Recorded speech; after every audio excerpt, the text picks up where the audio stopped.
Thank you, Mr. President, and also for the work that everyone around this table has been doing with the appropriate sense of urgency.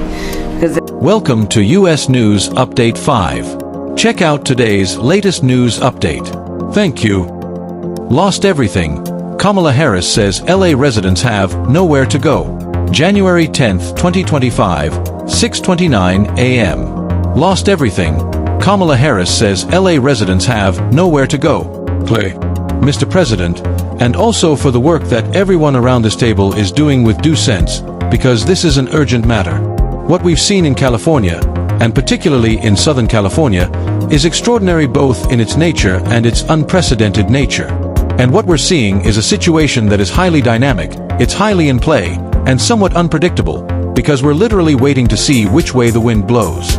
And I can't praise enough the local leaders, most of whom I've spoken to, and especially our firefighters, who, as the President has said, are working 24-hour shifts. They're working 12-hour shifts, even more shifts, and they're doing it with a sense of optimism, but also with an understanding of how serious this moment is, and how important their work is to real lives and real people.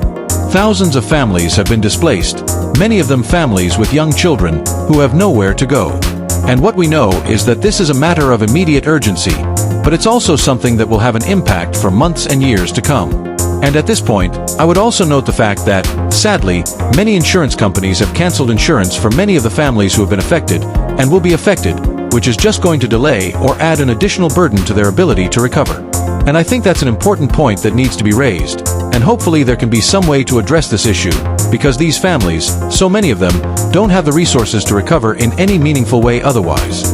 The road is the road, and many of them have lost everything.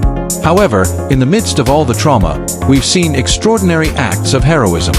I'm hearing countless stories of strangers helping strangers, people opening their homes where they're intact and they haven't had to evacuate, opening their homes to neighbors, friends of neighbors, feeding them, and providing shelter for them. And I think that speaks volumes about who we are as a country, that in times of crisis we find heroes among us, who we may not have known before, acting not only with a sense of courage, but also with a sense of community.